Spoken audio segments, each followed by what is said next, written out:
विदेश से पढ़कर आए सैफ ने 50 लाख की मशीन लगाकर पुराने हलवाई को धक्के मारकर निकाला। लेकिन जब शादी के दिन मशीन ने धोखा दिया तो उस बूढ़े ने मिट्टी की हांडी में ऐसा जादू दिखाया कि सबकी आंखें फटी की फटी रह गई। नमस्कार दोस्तों, आज की कहानी स्वाद, सुगंध और संस्कारों की उस लड़ाई की है जहां एक तरफ थी आधुनिक दुनिया की रफ्तार और दूसरी तरफ था बरसों पुराना सब्र।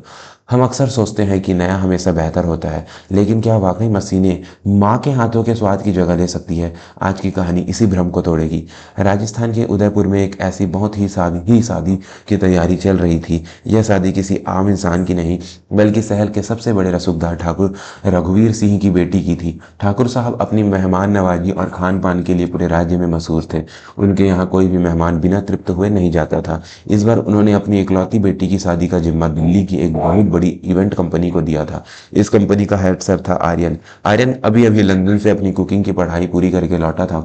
25 साल का नौजवान, गोरा रंग, बालों में जेल और आंखों पर महंगा चश्मा। आर्यन को लगता था कि भारतीय खाना बनाने का तरीका बहुत पुराना और गंदा है। वह हर चीज में साइंस और तकनीक ढूंढता था। उसने शादी के पंडाल के पीछे एक बहुत बड़ा हाईटेक किचन बनवाया था। वहाँ बड़ी बड़ी स्टील की मशीनें लगी थी जो आदमियों के बिना ही सब्जी काटने को से लेकर रोटी बनाने तक का काम करती थी। किचन के एक कोने में एक बुजुर्ग व्यक्ति चुपचाप बैठे इलायची कूट रहे थे।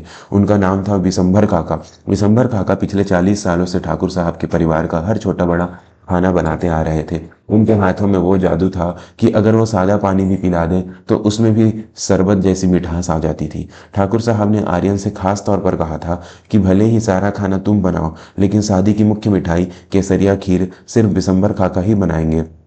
लेकिन आर्यन को यह बात बिल्कुल पसंद नहीं आई। वह अपने मॉडर्न किचन में किसी धोती कुर्ते वाले अनपढ़ हलवाई को बर्दाश्त नहीं कर पा रहा था। दोपहर का समय था। आर्यन अपनी विदेशी जूतों की खटखट आवाज के साथ किचन में आया। उसने देखा कि विशंभर काका एक बड़ी सी पीतल की कड़ाही में दूध को धीरे धीरे चला रहे हैं। चूल्हे पर लकड़ियां जल रही थी और हल्का हल्का धुआं उठ रहा था। आर्यन ने नाक सिकोड़ी और चिल्लाया, अरे ओ बुड्ढे, यह क्या तमाशा लगा रखा है? यह धुआं मेरी पूरी किचन का वेंटिलेशन खराब कर रहा है। और यह क्या गंदा तरीका है दूध उबालने का? इसमें तो घंटों लग जाएंगे। विशंभर काका ने बहुत ही नरमी से सिर उठाया और बोले, बेटा यह खीर है। ये जितनी धीमी आंच पर पकती है इसका स्वाद उतना ही निखरता है। मशीन की गर्मी दूध को जला सकती है, लेकिन लकड़ी की आंच उसे पकाती है। आर्यन जोर से हंसा। उसकी हंसी में इतना अहंकार था कि वहां काम कर रहे बाकी मजदूर भी सहम गए। उसने अपनी जेब से एक रिमोट निकाला और पास रखी एक चमकदार स्टील की मशीन की तरफ इशारा किया। अंकल, आप लोग बैलगाड़ी के जमाने में हो और मैं जेट प्लेन के जमाने का। यह मेरी जर्मन मशीन है। यह स्टीम इंजेक्शन टेक्नोलॉजी से काम करती है। जो खीर बनाने में आप 6 घंटे लगाते हो, यह मशीन उसे 45 मिनट में तैयार कर देगी, और वह भी बिना किसी धुएं और पसीने के। मुझे तुम्हारी जरूरत नहीं है। विशंभर काका ने समझाने की कोशिश की, बेटा ठाकुर साहब की जुबान को मेरे हाथ का स्वाद पता है। मशीनी खाना पेट भर सकता है, लेकिन आत्मा नहीं तृप्त कर सकता। मुझे मेरा काम करने दो। आर्यन का पारा चढ़ गया। उसने आव देखा न दाव विशंभर काका की कड़ाही को धक्का दे दिया। गर्म दूध जमीन पर बिखर गया। काका के पैर पर कुछ छींटे पड़े, लेकिन उन्होंने उफ तक नहीं की। निकल जाओ मेरी किचन से। मुझे यहाँ कोई अनपढ़ गंवार नहीं चाहिए। आज की दावत मैं अकेले संभाल लूंगा। ठाकुर साहब को मैं समझा दूंगा कि अब जमाना बदल गया है। विशंभर काका की बूढ़ी आंखों में आंसू आ गए। यह सिर्फ उनका अपनापन अपमान नहीं था, यह उस कला का अपमान था जिसे उन्होंने पूजा की तरह संभाला था। वह चुपचाप अपना गमछा उठाकर वहां से चले गए और पंडाल के बाहर एक पेड़ के नीचे जाकर बैठ गए।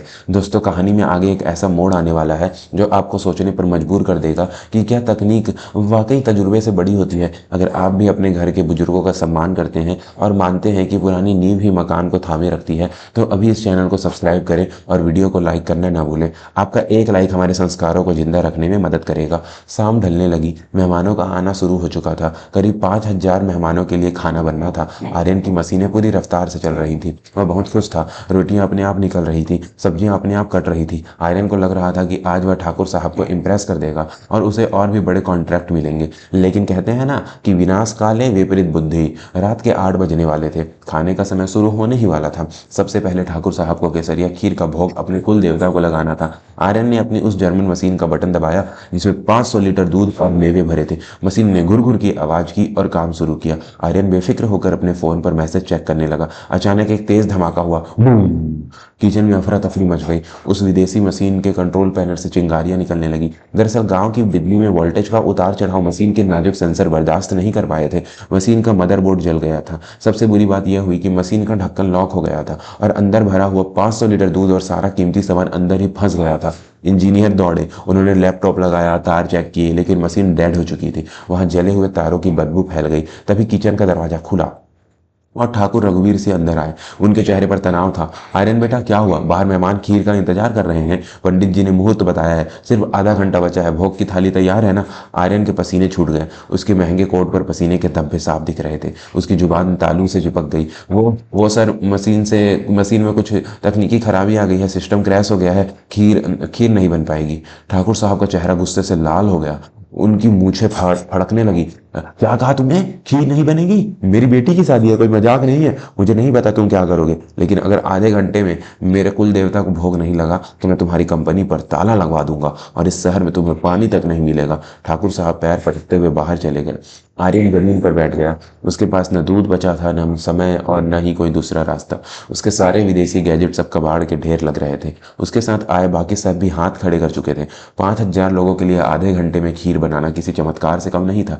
आर्यन रोने लगा। उसे अपनी डिग्री, अपना लंदन का अनुभव सब बेकार लग रहा था। तभी उसे बाहर पेड़ के नीचे बैठे उस बूढ़े इंसान की याद आई जिसे उसने धक्के मारकर निकाला था। मरता क्या ना करता। आर्यन दौड़ता हुआ बाहर गया। उसने देखा विशंभर काका अभी भी वही बैठे आकाश को निहार रहे थे। आर्यन उनके पैरों में गिर पड़ा। काका मुझे माफ कर दीजिए, मैंने बहुत बड़ी गलती कर दी। मेरा घमंड चूर चूर हो गया। मेरी इज्जत बचा लीजिए। अगर आज खीर नहीं बनी तो मेरा करियर खत्म हो जाएगा।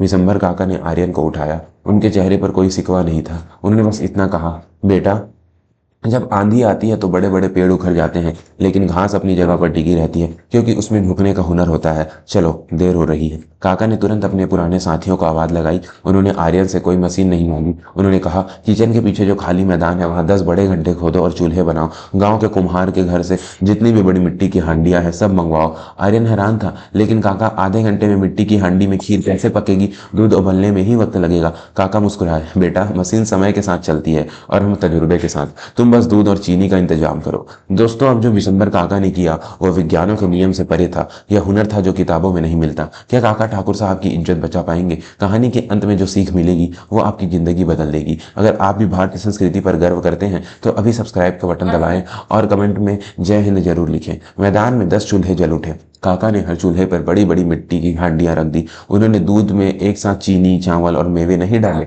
उन्होंने एक विशेष तरीका अपनाया जिसे दम पख्त कहते हैं, लेकिन अपने देहाती अंदाज में। उन्होंने हांडियों के मुंह को गीले आटे से सील कर दिया और आंच को इतना तेज कर दिया कि जो कोई पास खड़ा हो वो झुलस जाए। काका खुद नंगे पांव धोती बांधे 10 चूल्हों के बीच किसी योद्धा की तरह घूम रहे थे। उनके हाथों की रफ्तार देखने लायक थी। वो जानते थे कि मिट्टी के बर्तन में गर्मी कैसे चारों तरफ फैलती है। मशीन दूध को एक दिशा में गर्म करती है, लेकिन मिट्टी की हांडी में दूध चारों तरफ से पकता है।